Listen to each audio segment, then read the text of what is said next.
plaisir de vous retrouver pour ce nouveau numéro du débrief sur Médian. Merci de nous rester fidèles. Le Gabon et le Togo ont officiellement intégré le Commonwealth le 25 juin 2022 à l'issue du sommet de l'organisation tenu à Kigali, au Rwanda. Cette intégration intervient 27 ans après l'adhésion du Cameroun au Commonwealth et 13 ans après celle du Rwanda en 2009. Pourquoi cette adhésion croissante de pays francophones au Commonwealth? Quels enjeux sur le plan diplomatique, politique et économique? Le développement en première partie d'émission. Et puis en seconde partie du débrief, l'Égypte, le Congo, l'Ouganda et l'Éthiopie, les pays africains visités par le ministre des Affaires étrangères de la Russie, Sergueï Lavrov.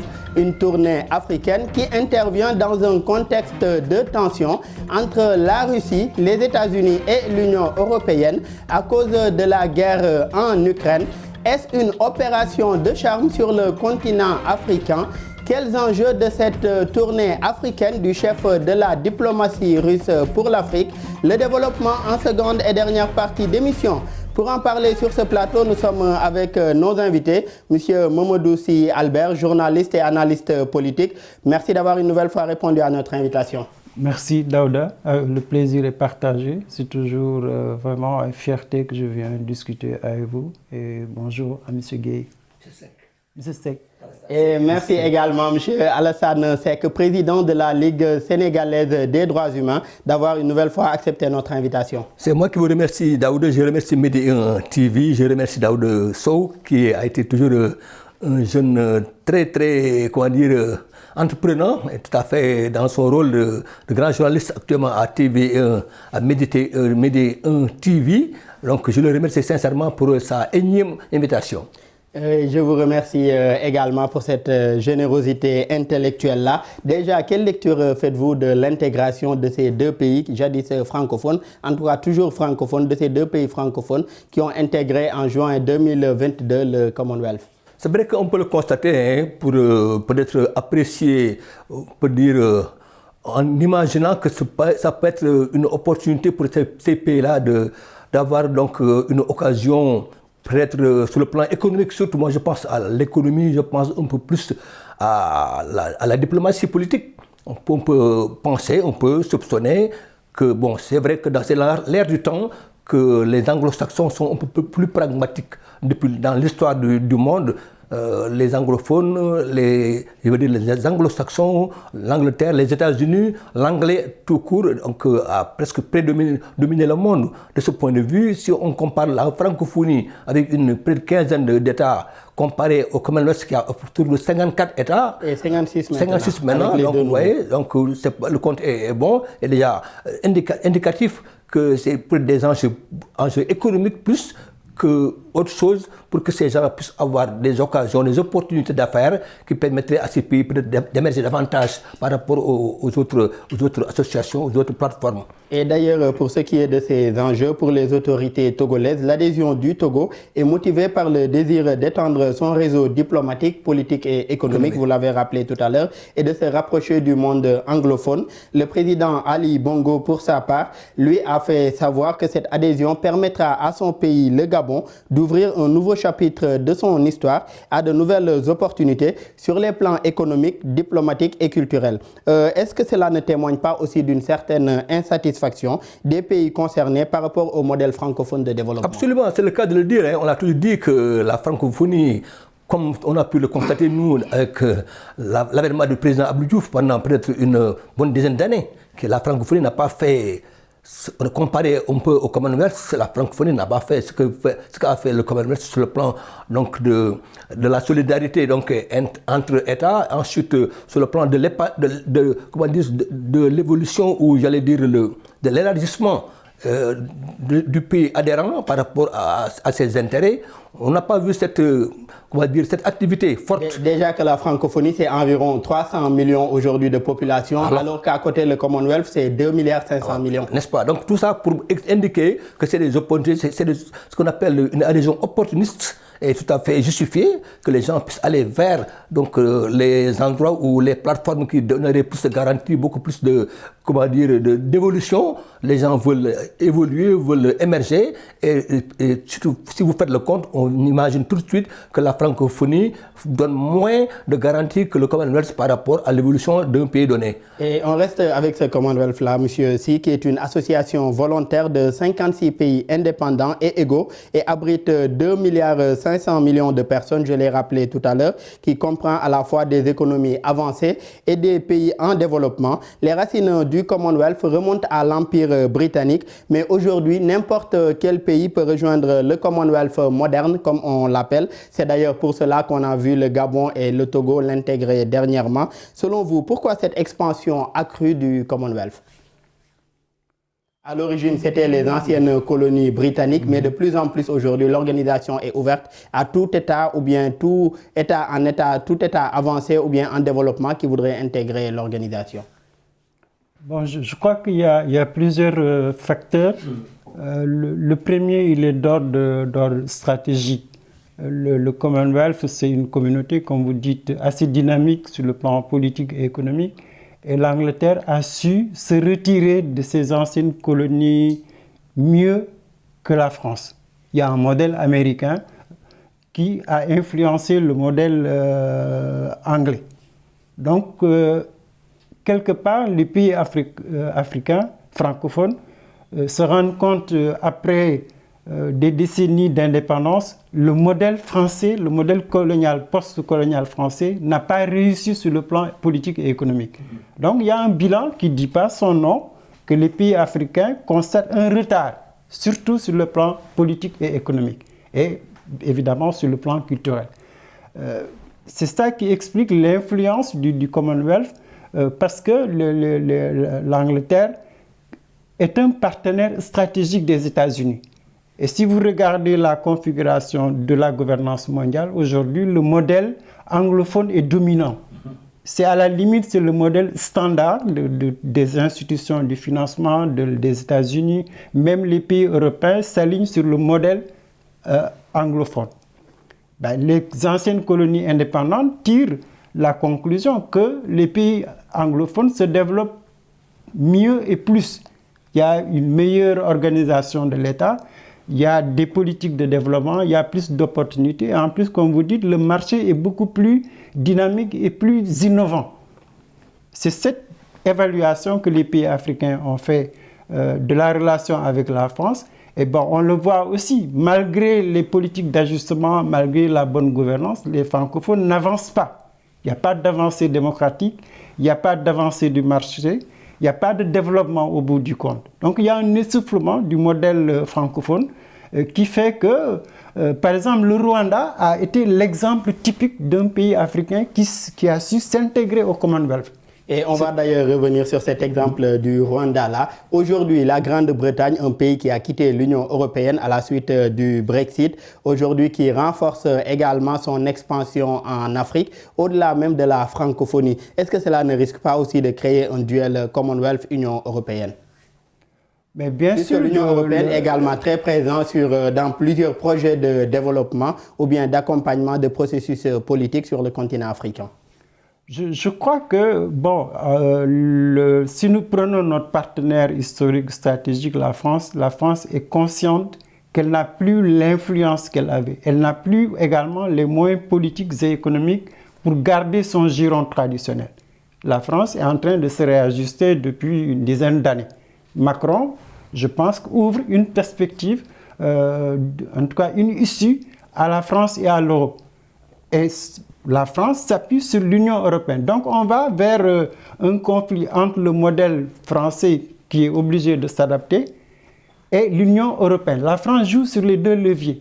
C'est s'appuyer sur l'Union européenne pour redéfinir sa politique en Afrique. Mais malheureusement, cette stratégie-là, elle bute à la stratégie américaine. Les Américains travaillent au niveau mondial, mais en Europe, l'allié naturel des États-Unis, c'est l'Angleterre. Donc on a ces deux modèles conflictuels qui font que le Commonwealth va développer son influence. Parce que les Américains ne sont pas présents politiquement et économiquement en Afrique. Mais par contre, le Commonwealth, c'est une organisation politique qui va être une menace pour la francophonie. Donc ça veut dire que si vous regardez ce qui se passe, la France est bousculée par ce Commonwealth-là, mais elle est bousculée par les Américains, elle est bousculée aussi par la Chine et l'Union soviétique, et la Russie. Donc ça veut dire que je pense que la mondialisation fait que l'anglais est dominant. Le français est en train de mourir sa belle mort, et il faudrait que les pays africains prennent conscience qu'aujourd'hui, la langue mondiale, c'est l'anglais, l'économie mondiale, c'est le modèle américain et le Commonwealth. Donc, on est dans ce conflit. Malheureusement, moi, c'est ce que je regrette. Jusqu'à présent, les pays africains ou les pays francophones, de manière générale, n'ont pas trouvé leur propre modèle. Il faudrait que les Africains fassent, c'est vrai, l'évaluation du modèle postcolonial français qui s'est essoufflé, mais il faut faire aussi le modèle américain pour essayer de trouver une ligne médiane. Et pour ce qui est de ce modèle africain, actuellement, il y a des initiatives de plus en plus croissantes au niveau de l'Union africaine et même au niveau des communautés économiques régionales, comme la CEDEAO, qui est une communauté économique régionale assez dynamique. On reste toujours avec le Commonwealth, où les gouvernements des pays membres ont convenu des objectifs communs, tels que le développement, la démocratie et la paix, des valeurs et principes exprimés déjà dans la charte du Commonwealth. Quels sont selon vous, M. Seck, les avantages aujourd'hui que ces pays-là, surtout les pays africains, pourraient tirer de leur adhésion au Commonwealth? Comme il a bien dit, c'est Albert, que c'est vrai, d'abord il y a cette notion de solidarité forte que les gens peuvent, dont les États adhérents au Commonwealth peuvent bénéficier par rapport à la situation donc, dans la francophonie. Ça, on peut le constater. Quand vous dites le Rwanda qui a été un exemple de réussite, parce qu'intégrant le Commonwealth, alors que le Rwanda est un pays colonisé par les Belges, qui sont par définition des francophones, c'est pour dire que cette situation d'avantages économiques, diplomatiques, même les droits humains, je pense qu'au niveau africain, ils sont pas tellement, c'est pas leur tasse de thé, mais sur le plan économique, parce qu'il faudrait voir que l'Afrique revient de très loin. Quand on pense au Rwanda, qui est un exemple type, qui a perdu le génocide de 1994, il y a eu presque 800 000 morts, dit-on, sinon plus, avec le décompte. Donc si le Rwanda donne maintenant l'exemple d'un pays modèle, on le voit partout, le Rwanda, son président qui a son énième mandat, donc est toujours indexé comme la référence en Afrique de réussite économique, de rigueur sur le plan donc, de la gestion des populations. On voit le Rwanda donne toujours l'exemple d'un pays qui avance. Oui, un pays qui avance, un pays développé, mais également un pays également contesté sur le plan des droits. Déjà, la tenue du sommet du Commonwealth de juin dernier au Rwanda a été vivement critiquée par les organisations de défense des droits humains qui ont accusé les dirigeants de l'organisation de fermer les yeux sur la répression et l'emprisonnement des opposants aujourd'hui rwandais dans le pays. En tant que déjà défenseur des droits humains, êtes-vous du même avis? Absolument, ah oui, nous l'avons vécu. Nous, on a la chance d'être dans une fédération qui s'appelle la FIDH, Fédération internationale des ligues des droits de l'homme. Et le Rwanda donne l'exemple d'un pays où la répression est faite tout azimut. Le Rwanda, il n'y a pas d'association de droits de l'homme active. Nous, toutes les associations de droits de l'homme qui sont du Rwanda sont installées en exil en France ou en Belgique. Pour vous dire combien la répression est féroce depuis l'avènement du président Kagame. Donc ça, c'est un constat. Et ça, nous l'avons dit, quand le Rwanda se permet donc même de vouloir accueillir des migrants qui sont demandeurs d'asile en Angleterre, que l'Angleterre, sous-traite. Donc le Rwanda, c'est presque un scandale sans nom que le Rwanda puisse avoir cette position d'accepter un processus qui a d'ailleurs été bloqué par la Cour britannique. La Cour britannique, heureusement d'ailleurs, mais c'est pour dire que le Rwanda donne peut-être l'exemple d'un pays, un pays riche, mais un pays qui émerge, qui avance, dit-on, malgré l'avis donc des ressortissants rwandais que je connais, qui disent que le Rwanda, il n'y a rien de spécial, le président fait la pluie et le beau temps, c'est un dictateur qui ne se gêne pas pour faire ce qu'il veut faire. Donc c'est pour dire que En quoi le Commonwealth en tant que tel, on a vu ce matin une personnalité sénégalaise demander l'adhésion du Sénégal par rapport, je ne veux pas donner son nom, c'est Pierre Goudiaby Atepa, qui souhaite que le Sénégal donc, copie l'exemple du Togo ou du Cameroun. C'est pour dire que en quoi le Commonwealth en tant que tel donne une image attrayante, qu'on appelle une image, on dit entre guillemets sexy, qui fait qu'il y a une tentation d'un pays qui voudrait peut-être avoir plus de solidarité, plus de moyens, donc d'aller vers le Commonwealth plutôt que pour la francophonie qui, moi, je constate depuis quelque temps d'ailleurs, qui a perdu de son énergie. On l'entend très rarement, la francophonie, dans les affaires du monde, comparé un peu au Commonwealth. Donc ça, c'est une constatation qui fait qu'on on reste avec le Sénégal. Monsieur Sy, le pays actuellement va vers des élections législatives. Les élections législatives se tiennent d'ailleurs ce 31 juillet 2022. Et il y a une autorité ou bien une personnalité sénégalaise, vous l'avez rappelé tout à l'heure, l'architecte sénégalais Pierre Goudiaby Atepa, qui a invité les députés de la prochaine législature, en tout cas ceux qui seront issus de ce vote du 31 juillet, à penser aujourd'hui à voter une loi qui permettrait à un pays comme le Sénégal d'intégrer le Commonwealth à l'image du Togo ou bien du Gabon qui l'ont réussi en juin 2022. Partagez-vous cet avis? Non, personnellement, je pense que ce n'est pas la perspective historique pour le Sénégal. Hein. Nous, on a déjà des problèmes avec notre héritage francophone. On a été l'expression la plus symbolique de la francophonie. Hein. Senghor a joué un rôle énorme. Abdou Diouf a fini sa vie politique à la tête de l'organisation internationale. Donc nous, la langue française, ça ne devrait pas être une langue de domination. C'est ça notre difficulté. Le modèle français, ce n'est plus un modèle. Donc il faut que le Sénégal essaie de capitaliser sa francophonie. On est une communauté de langues au niveau de l'Afrique. On est des partenaires stratégiques de la France. C'est le modèle de développement que nous devrions revoir.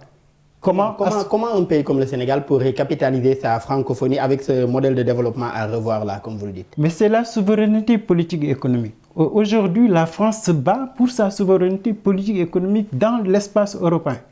La France se bat pour son autonomie par rapport à l'influence des grandes nations américaines, chinoises et soviétiques. Mais l'Afrique doit se battre pour son indépendance, pour son autonomie politique et économique. Et je pense que le Sénégal est vraiment le pays typique qui pourrait jouer ce leadership-là. On a la diplomatie, on a l'expérience démocratique, on a des ressources humaines, on a des ressources naturelles assez importantes. Donc nous, on peut être un wagon quelque part de cette Afrique dont toutes les nouvelles générations rêvent d'une Afrique indépendante de la France, capable d'avoir une autonomie politique, une autonomie économique. Je pense que c'est à ce niveau-là que nous devons nous battre. Maintenant, pour ce qui est des langues, on ne peut pas faire l'erreur d'aller prendre encore la langue anglaise pour persister dans la domination. C'est la même chose pour la Chine, c'est la même chose pour l'Union soviétique. Nous sommes naturellement une diversité culturelle. Le Sénégal a un potentiel, que ce soit en français, en anglais, en russe. Sur le plan linguistique, on a un capital culturel extraordinaire. Que ce soit nos enseignants, nos diplomates, même nos hommes d'affaires. Donc le Sénégal pouvait très bien être aujourd'hui un modèle plus viable que le Rwanda. On a le potentiel, on a ce rêve-là. Je pense que il faut s'appuyer sur la francophonie, mais tout en restant sur l'ouverture. Senghor a posé quand même l'enracinement et l'ouverture. Donc surtout veiller à préserver cette souveraineté économique et politique-là. Et pour rester sur cette souveraineté politique et économique, M. Seck, pour certains analystes politiques, le Royaume-Uni laisserait plus de liberté aux dirigeants membres de l'organisation, contrairement aujourd'hui à l'Élysée et au Quai d'Orsay, qui chercheraient à tout contrôler, surtout en matière de démocratie, de respect des droits humains et de bonne gouvernance également. Aujourd'hui, vous déjà, partagez-vous cet avis? C'est vrai que ça va être difficile, parce que comme le dit tout à l'heure Albert, ça va être difficile d'être dans la souveraineté en tant que tel, parce qu'il faut se donner les moyens. Est-ce qu'ils ont les moyens d'être indépendants, entre guillemets? la difficulté. Le Commonwealth, comme j'ai pas pu, comment dire, apprécier ou faire une vérification de l'impact de la gouvernance du Commonwealth par rapport aux pays adhérents, je pense aux pays africains. Mais déjà pour un pays comme le Rwanda est le pays qui est le plus vu en modèle aujourd'hui, de réussite, en tout cas qui a tiré les bénéfices, puisque c'est un pays aujourd'hui en voie de développement avec beaucoup d'avancées. Et pour beaucoup de pays africains, l'intégration au Commonwealth y est pour beaucoup. Et c'est d'ailleurs ce qui a poussé des pays comme le Gabon ou le Togo à intégrer dernièrement l'organisation. C'est vrai que la France est un peu trop présente dans les couloirs de la gouvernance africaine. Le Sénégal, d'ailleurs, tous les Sénégalais, on appelle toujours que nous sommes un peu un département français, pour voir comment nous sommes dans une implication très forte de la France dans notre politique. Et ça va être difficile, comme il dit, mais avec cette génération d'hommes politiques au Sénégal, ceux qui gouvernent actuellement, je ne pense pas qu'ils sont prêts un peu à jouer dans ces risques, comme on dit entre guillemets, de s'éloigner de la France. Malheureusement, c'est un constat. Nous sommes trop souvent en France, nous sommes trop souvent en acquaintance avec la France. Les entreprises françaises, les 90% qui marchent au Sénégal, elles sont françaises, ce n'est pas britanniques, elles ne sont pas turques. Même si Abdoulaye Wade avait commencé à aller voir les Indiens et les Turcs, je pense que ça va être difficile. Il faudra changer de génération. Mais de plus en plus aussi, l'État sénégalais diversifie ses partenaires. De plus en plus de grands marchés de l'État sont gagnés par les Turcs, les Chinois et d'autres nationalités également. Malgré tout, sur le plan politique, la France est toujours plus présente que par le passé. Ça, c'est un constat, même si sur le plan des intérêts, les appels d'offres internationaux, les Turcs ou les Chinois peuvent gagner si les gens jouent le jeu, et c'est tant mieux pour notre trésor. Mais il est évident que sur le plan de cette autonomie, de cette indépendance que devraient avoir les pays africains comme le Sénégal, par rapport à la France, je pense qu'aujourd'hui, avec cette génération de politiques, on n'est pas encore prêt dans cette situation-là. Par contre, il faut imaginer que dans les années à venir, avec les nouvelles générations qui vont venir, qui vont diriger le pays, il y aura peut-être forcément une rupture. Parce que justement, cette indépendance vis-à-vis de la France exige des coûts. Et des coûts qu'il faut préparer, qu'il faut assumer. Et ça, ce n'est pas le plus facile. En quoi, je sais que ce n'est pas demain la veille que nous allons sortir du giron français, comme ça, sur un coup de baguette magique. Mais ce sera un processus très long qu'il faut préparer avec beaucoup de hardiesse, beaucoup de rigueur, beaucoup de courage pour demain avoir peut-être des lendemains plus intéressants. Et M. Sy, est-ce qu'aujourd'hui le modèle de développement rwandais n'a pas été une motivation supplémentaire pour tous ces pays africains qui cherchent à intégrer le Commonwealth? Oui, je crois que l'image du Rwanda, elle est bien vendue, que ce soit en Afrique ou à l'étranger. C'est un pays qui a réussi à reconstruire un État, à reconstruire son image et qui est aussi dans des politiques de développement endogènes. Donc ça, c'est un modèle qui influence, tout le monde parle de ce modèle-là. Maintenant, comme M. Seck l'a dit, c'est un modèle quand même défaillant sur le plan démocratique. La gouvernance politique reste à revoir, d'autant qu'on est dans une ère d'instabilité politique. La préservation du pouvoir au-delà de 2 mandats. Mais est-ce que là, sur ce coup-là, le Commonwealth, l'organisation ne joue pas aujourd'hui la carte du respect de la souveraineté des États membres de l'organisation? Absolument, c'est ça la force du Commonwealth. C'est cette diversité culturelle qu'on accepte, qui est le socle d'une communauté. C'est ça que la France n'arrive pas à faire. Respecter la diversité culturelle, respecter l'autonomie, mais être dans un commerce gagnant-gagnant, un partenariat dynamique. Et je pense que c'est ça qui fait que le Rwanda influence beaucoup. Maintenant, moi, personnellement, ce que je retiens du Rwanda, c'est que le Rwanda a été traumatisé par un événement tragique. Et c'est ça qui a créé le socle de l'unité nationale.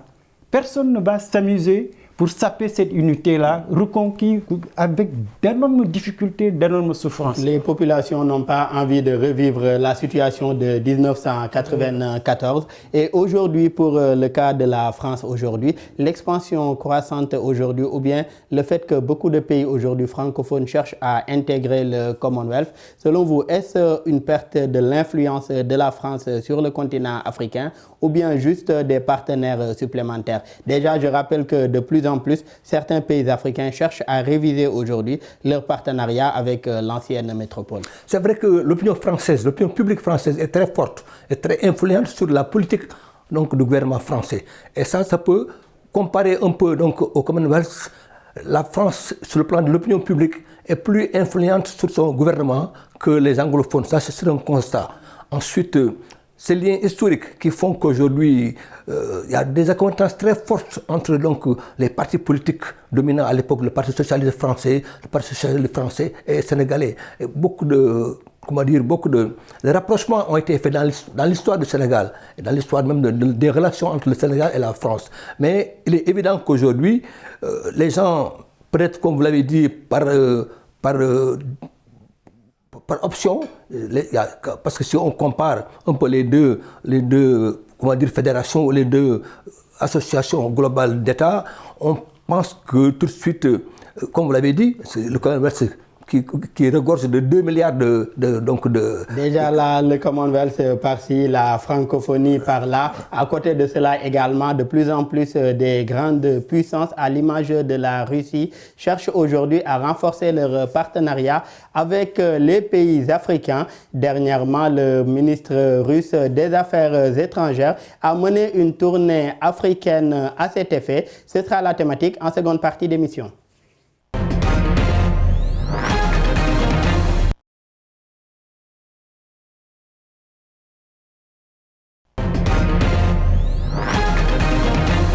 De retour pour la seconde et dernière partie du débrief. Monsieur Mamadou Sy Albert, déjà, que pensez-vous de cette tournée du chef de la diplomatie russe sur le continent africain? Bon, la Russie revient en Afrique. Bon, elle n'a jamais quitté, l'Afrique quand même. Je pense que le contexte mondial, après l'intervention de la Russie en Ukraine, on se rend compte qu'il y a quand même une géopolitique qui se met en place. Que ce soit les Américains, les Européens, les Chinois se repositionnent dans toutes les zones géographiques, y compris donc l'Afrique. Et la Russie, elle est présente parce que souvenons-nous quand même que l'Union soviétique était à côté de beaucoup de pays pendant la lutte contre la colonisation. L'Union soviétique a joué un grand rôle en Afrique du Sud pendant la lutte contre l'apartheid. Donc historiquement, l'Union soviétique a toujours eu des relations avec des pays africains. Si nous prenons même à côté de chez nous, la Guinée est un exemple parfait des relations multiséculaire entre la Russie et l'Afrique. Maintenant, le Mali également. Le Mali également.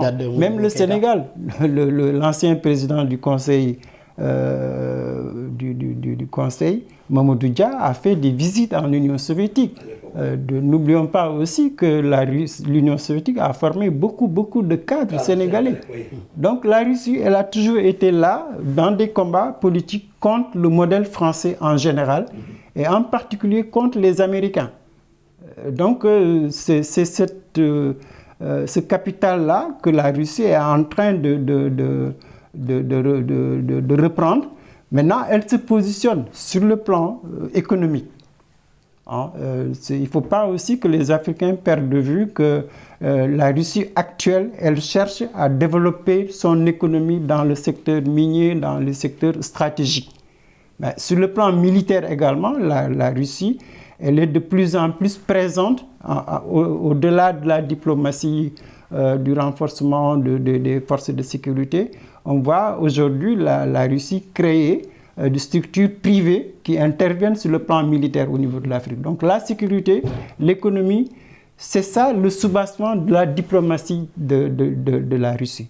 Et elle va dans un cadre, c'est vrai, macro ou dans un cadre africain où elle sent qu'elle a des puissances rivales, que ce soit la France, que ce soit l'Europe, que ce soit la Chine. Donc la Russie essaie de s'implanter dans des pays stratégiques. Ce n'est pas un pays qui va venir pour gérer toute l'Afrique, non, elle a des objectifs stratégiques sur le plan économique, sur le plan politique, sur le plan culturel, elle se positionne. Et pour ce qui est de ce positionnement sur le plan stratégique, M. Seck, les pays choisis pour la tournée du chef de la diplomatie russe sont l'Égypte, le Congo, l'Ouganda et l'Éthiopie. Selon vous, pourquoi spécifiquement ces pays-là? Bon, je crois que peut-être il faudra voir que l'Égypte, c'est l'un des pays phares en Afrique. L'Égypte, toute puissante dans son armée, toutes les richesses historiques font que, bon, je pense que ça peut être une opportunité. Vous avez parlé de pays apparemment, même anglophones. Et le Congo également, qui avait adopté une position de neutralité, au Conseil de sécurité des Nations Unies. C'est vrai qu'ils sont dans une opération de charme. C'est à eux d'apprécier les critères de sélection par rapport à certains pays. Mais ce qui est évident, comme l'a bien dit Albert, c'est que sur le plan sécuritaire, nous avons appris que la Russie était présente en Centrafrique depuis longtemps. Il y a eu à la limite une sous-traitance de la sécurité centrafricaine à la Russie.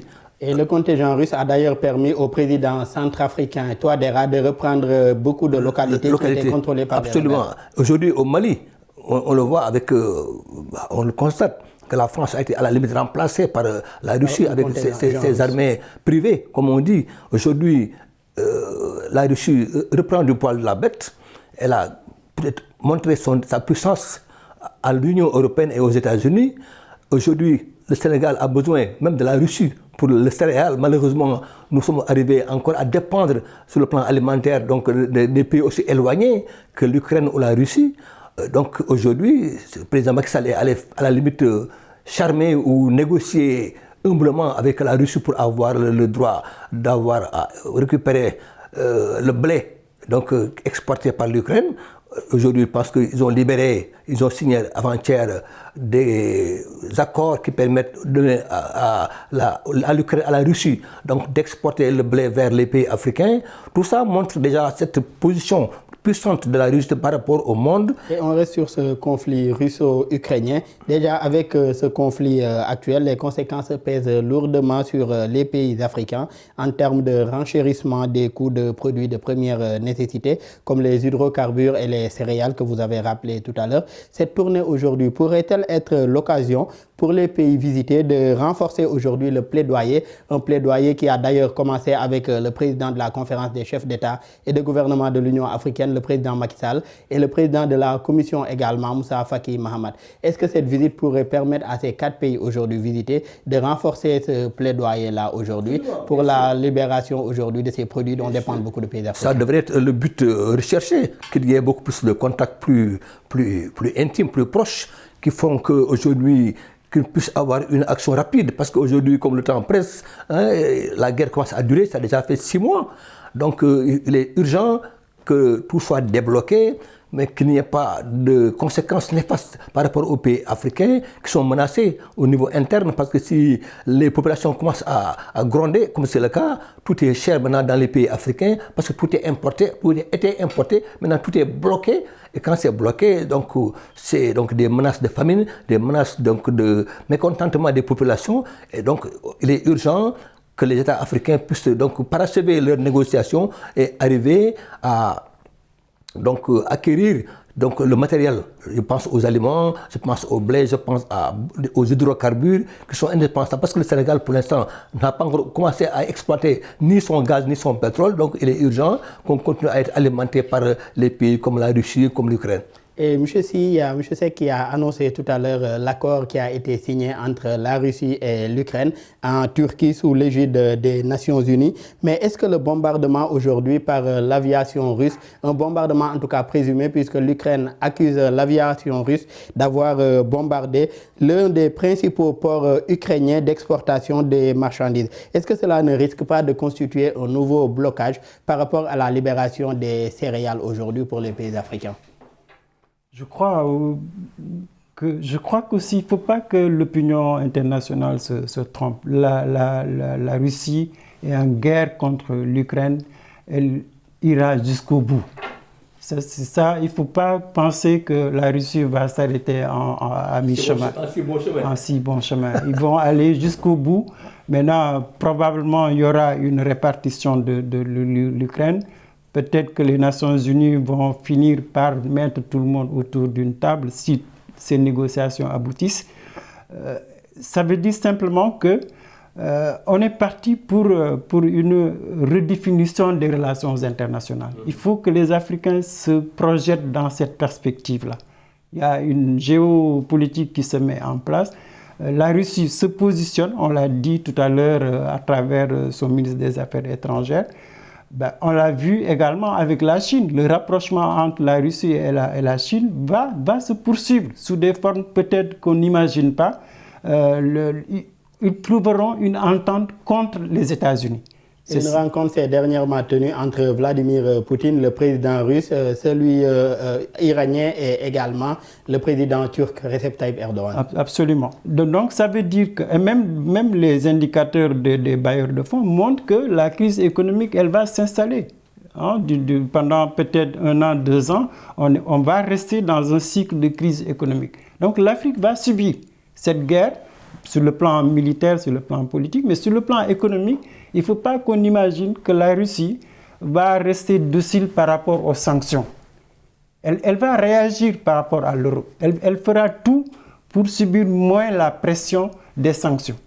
Ça veut dire que les Africains vont subir d'une manière ou d'une autre cette crise économique en perspective. Maintenant, peut-être la seule bonne nouvelle, c'est que la Russie joue une carte en Afrique. Elle veut que l'Afrique ne soit pas derrière l'Europe et les États-Unis au niveau des Nations Unies. Elle sait qu'il y a beaucoup de pays africains qui ressentent cette guerre injuste. Elle sait que les pays africains restent dans des positions de non-alignement. Donc, elle va tout faire pour réduire l'impact de la crise. Donc, la Russie accepte que les céréales circulent. Elle accepte de ne pas trop insister sur la crise du pétrole et du gaz. Elle va essayer de jouer une carte diplomatique pour que l'Afrique ne souffre pas plus. Parce que si les Africains souffrent plus, c'est sûr et certain que les États africains vont s'aligner derrière les Européens. Et donc, elle joue une diplomatie assez intelligente pour s'en sortir, que l'adversaire des Russes, c'est les États-Unis. Ça, c'est clair dans leur stratégie. Et M. Seck, vous avez rappelé tout à l'heure, en tout cas tout à l'heure, nous avons essayé de comprendre pourquoi le choix aujourd'hui de l'Égypte et du Congo. Pour ce qui est des 2 autres pays, à savoir l'Ouganda et l'Éthiopie, cette visite est également une occasion pour Moscou de renforcer la coopération avec l'axe Addis Abeba et Kampala. Avec la guerre déjà du Tigré, l'Éthiopie s'est vue suspendre son soutien budgétaire par l'Union européenne au moment aussi où les Américains procédaient au gel de leur accord commercial avec l'Éthiopie.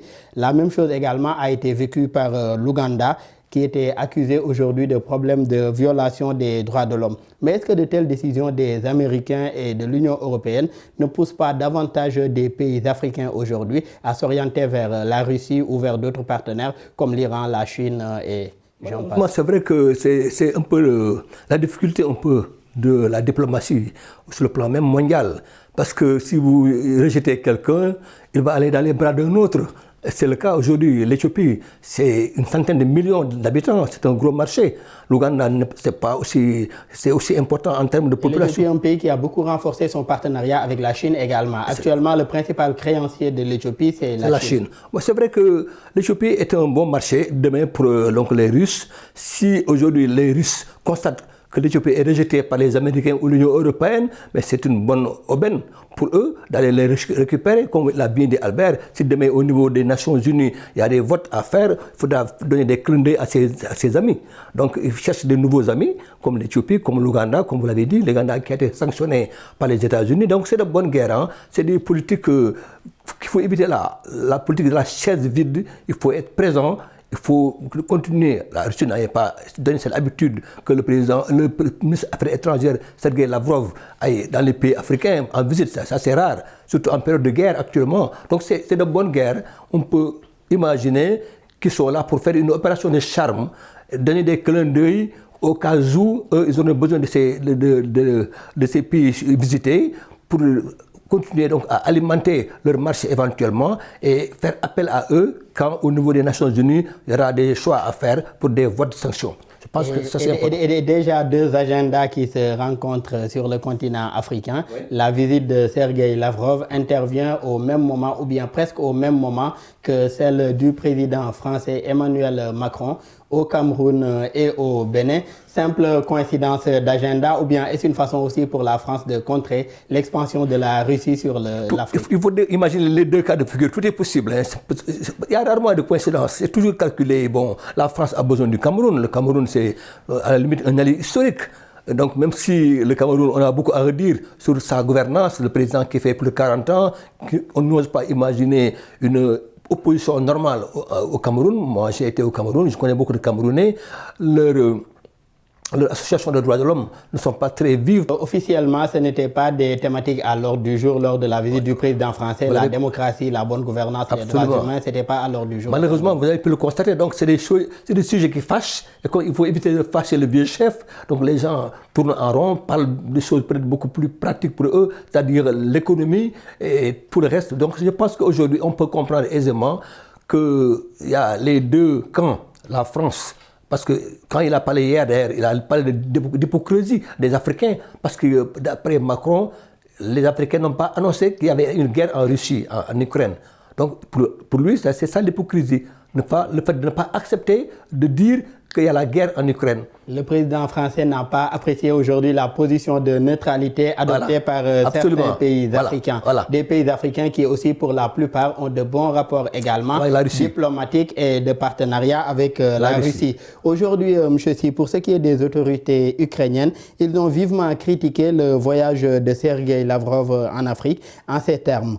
Vous organisez une famine artificielle et vous venez ensuite réconforter les gens. De telles déclarations n'aggravent-elles pas déjà une situation compliquée entre l'Ukraine et la Russie? Non, je ne crois pas. C'est des querelles diplomatiques. Hein. Le président ukrainien dénonce la démarche. Macron a été déjà le premier à dénoncer Poutine en disant que c'est un cruel. Biden l'a dénoncé en disant que c'est à la limite quelqu'un qui s'en fout de la démocratie. Donc la critique contre la Russie, contre Poutine, elle est régulière, elle rentre dans un cadre normal d'une bataille d'influence. Bon. Maintenant, c'est vrai que sur le plan économique, si vous regardez aussi, hein, l'Ukraine n'est pas exempte de critiques. Hein, parce qu'au lieu de mettre en avant l'intérêt de l'Ukraine et engager des négociations sérieuses avec la Russie, l'Ukraine entretient cette guerre-là, en allant chercher des armements, en allant chercher des secours, en posant sa candidature à l'Union africaine, à l'Union européenne. Donc tout ça, c'est des subterfuges. Alors que la question de fond, c'est une guerre, elle est là, elle sera longue. Comment s'en sortir? À mon avis, c'est ça qui devrait être l'option de l'Ukraine. D'autant qu'il y a des pays comme la Turquie, il y a des pays africains, il y a la Chine. Donc il y a beaucoup de pays qui aimeraient bien arrêter cette guerre. Et pour arrêter cette guerre-là, au-delà de l'accord signé pour la libération des céréales des ports ukrainiens, aujourd'hui, quelle solution également pour réduire l'impact de cette guerre sur des pays comme ceux de l'Afrique, du continent africain, qui aujourd'hui sont durement impactés par les conséquences de ce conflit-là? Bon, je crois que ce qu'il faut faire, c'est d'arriver à avoir une diplomatie cohérente. Les Nations Unies doivent prendre leurs responsabilités. Ce n'est pas à des pays tiers comme la Turquie ou le président de l'Union africaine ou le président de la Coupe. Ce n'est pas à eux de gérer une crise aussi importante par ses conséquences politiques, par ses conséquences économiques. Les Nations Unies doivent prendre leurs responsabilités. C'est l'institution qui est faite pour la médiation, pour gérer des conflits, pour dépasser des conflits. Donc, à mon avis, ça, c'est une première chose qu'il faut faire. C'est vrai que aussi le secrétaire général des Nations Unies a séjourné en Union soviétique, il a des relations diplomatiques, mais il faut aller plus loin. La sortie de la crise, elle ne peut être que diplomatique. Il faut que les Nations Unies prennent leurs responsabilités. Et je crois que le président Macky Sall, c'est ça son objectif premier qui n'est pas déclaré. Alors que l'Union africaine devrait saisir peut-être les Nations Unies en tant qu'organisation politique pour essayer de voir comment trouver une médiation. Bon, maintenant, c'est vrai qu'il y a les conséquences dramatiques. Les céréales vont continuer à circuler, le gaz ne sera pas peut-être bloqué. La crise va être atténuée au niveau de son impact social. Mais moi, je ne suis pas sûr que cette crise-là n'ait pas des impacts sur les pays africains. Il y a, par exemple, déjà que les impacts ont commencé pour beaucoup. Mais regardez le Mali, regardez le Burkina, regardez le Niger, regardez le terrorisme, comment il se développe. Plus la crise de l'Ukraine va durer, plus les impacts économiques et cette guerre qui traverse toute l'Afrique, je ne suis pas sûr qu'on ne va pas entrer dans l'instabilité politique. Et je crois que là, il y a vraiment un effort à faire au niveau de l'Union africaine. Mais aussi, il faudrait peut-être parler plus directement au président russe. Il est trop seul, il est isolé. Et quand tu vois un pays aussi puissant sur le plan militaire, aussi expérimenté, vous voulez l'isoler, même vous voulez provoquer la chute de Poutine, à mon avis, ce n'est pas la bonne perspective. Ça peut déboucher sur une guerre beaucoup plus redoutable si vraiment les Nations Unies n'anticipent pas sur les conséquences. Par rapport à cette guerre, M. Seck, qu'est-ce qui retarde, selon vous, aujourd'hui, les solutions diplomatiques? La guerre, elle persiste, elle fait des victimes, que ce soit des morts, des déplacés, des réfugiés et autres, au-delà aussi des conséquences sur les pays africains. Qu'est-ce qui retarde aujourd'hui les solutions diplomatiques entre la Russie et également l'Ukraine? Comme il a bien dit, je pense qu'il n'y a pas eu encore de jonction entre les belligérants et les interfaces. Il n'y a pas, comme il a bien dit, une interface comme les Nations Unies qui serait assez crédible pour jouer un peu le médiateur. Ce n'est pas le cas. Comme il a bien dit, Poutine apparemment a l'air d'être trop seul dans son camp, avec peut-être ses conseils internes, ses conseils nationaux. Et je pense que lui, il avait une idée derrière la tête. Parce que j'ai appris hier qu'il a dit qu'ils vont annexer l'Ukraine. Donc le but ultime, c'est l'annexion de l'Ukraine en tant que partie intégrante de la Russie. Mais le président Vladimir Poutine n'a jamais caché également l'intention de la Russie d'annexer également l'Ukraine. Voilà, donc de ce point de vue, il faut imaginer qu'il est donc dans son calcul. Il a toujours été clair que l'Ukraine n'allait pas intégrer l'OTAN. Sa position a toujours été claire sur ce point-là. Donc de ce point de vue, dans cette logique-là, je pense qu'il est en train de faire des conquêtes, de prendre en charge beaucoup de positions ukrainiennes qu'il a annexées. On appelle maintenant les pro-russes. Et donc, il a un calcul derrière la tête, et même clairement dit, c'est même pas derrière la tête, que s'il a des objectifs militaires qui ne sont pas encore atteints, peut-être qu'il attend que ça soit atteint pour maintenant accepter d'être sur la table des négociations. Et dernièrement également, plus d'1 600 000 Ukrainiens avaient des zones déjà prises par l'armée russe, avaient demandé la nationalité russe, donc se reconnaissaient comme des Russes désormais, plutôt que comme des Ukrainiens. C'est que déjà le chef de la diplomatie américaine, selon en tout cas le chef de la diplomatie américaine, ils l'ont fait sous la contrainte. Mais sinon, on en revient aujourd'hui aux Nations Unies. Ce rôle-là des Nations Unies, est-ce que ce sera une chose facile dans la mesure où on connaît la constitution aujourd'hui du Conseil de sécurité des Nations Unies, avec aujourd'hui les États-Unis qui ont une certaine représentativité, en tout cas une certaine puissance pour faire peser sur les décisions de ce Conseil de sécurité.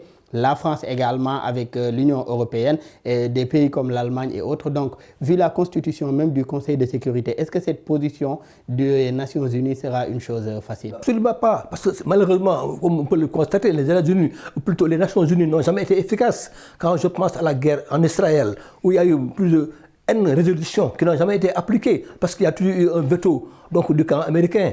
Donc, ce sera de bonne guerre pour la Russie ou la Chine qui sont dans le Conseil de sécurité. Donc, de ce point de vue, je pense que les Nations Unies gagneraient à être réformées profondément, d'abord pour qu'il y ait beaucoup plus d'efficacité. Sinon, ce sera toujours une foire d'empoignade. On se tient par la barbichette, et c'est le cas aujourd'hui. Vous avez vu, quand il a été question de visiter Kiev, le secrétaire général des Nations Unies a été bombardé pendant son séjour à Kiev récemment, donc pour dire que les Russes n'ont rien à faire de la présence donc, des Nations Unies en Ukraine, et ça a été le cas. Donc il n'est pas étonnant de voir que les Russes, avec leur expérience, leur culture, ce qu'ils ont appris des Nations Unies, savent que les Nations Unies ne pourraient pas régler le problème maintenant qu'ils sont en position de force. Donc on peut penser qu'ils attendent d'avoir donc des positions stratégiques beaucoup plus favorables, beaucoup plus positives pour eux, que ce soit accepté enfin d'entériner, donc par une table ronde, d'entériner la situation, le statu quo. Donc je pense qu'il est dans ce calcul-là, si, comme vous l'avez bien dit, ses objectifs étaient d'annexer l'Ukraine, s'il arrive dans des positions militaires donc, à installer le statu quo, que l'Ukraine soit annexée, comme c'est ce qu'il cherche, ce qu'on imagine, ce qu'il a dit. Donc demain, la situation militaire va évoluer dans le sens positif pour la Russie et qui va accepter une table ronde qui va entériner définitivement le statut de l'Ukraine, malheureusement. Et monsieur, pour ce qui est de l'Afrique, vous l'aviez rappelé tout à l'heure, actuellement l'Afrique semble être le champ de bataille de grandes puissances étrangères, que ce soit la Chine, la Russie, l'Union européenne aujourd'hui et les États-Unis d'Amérique et bien d'autres organisations ou bien pays également. Aujourd'hui, comment est-ce que les pays africains pourraient tirer leur épingle du jeu face à cette guerre géopolitique qui se mène sur le continent africain? C'est qu'au niveau des Nations Unies, il faut une réforme. Le Conseil de sécurité, si on ose dire la vérité, aujourd'hui, c'est les Américains qui sont derrière l'OTAN, qui sont derrière l'intervention des Européens en Ukraine. Cette guerre-là, elle est entretenue par un conflit entre les deux grandes puissances, que sont les Américains et la Russie. Donc ça, c'est une question de fond. Je crois que les Africains doivent encore davantage insister sur la réforme de l'ONU et du Conseil de sécurité. D'ailleurs, depuis des années, le continent africain réclame un siège permanent au Conseil de sécurité. Qu'on le refuse. Absolument. Et deuxièmement, il ne faut pas aussi que les Africains perdent de vue. Ce qui se passe en Ukraine peut se passer en Afrique. On a vu le cas de la Syrie, on a vu le cas de la Libye. Mais le Mali va vers cette configuration-là. Le Burkina. Le Burkina. Donc, les pays africains quand même doivent... des instabilités de part et d'autre à travers le monde qui peuvent également avoir des conséquences sur les pays africains. Malheureusement, nous en sommes à la fin de cette émission. Je rappelle que nous recevions M. Mamadou Sy Albert, journaliste et analyste politique. Merci d'avoir répondu présent à notre invitation. Merci Daouda, toujours avec plaisir. Le plaisir est pour nous. Merci également à M. Alassane Seck, président de la Ligue sénégalaise des droits humains. Toujours aussi un plaisir de partager le plateau avec vous. C'est moi qui te remercie. Je te remercie Daouda. Je remercie aussi surtout Medi 1 TV. Merci également à vous qui nous suivez. Merci à l'équipe technique pour la réalisation et les facilitations. Très bonne suite de programme sur nos antennes.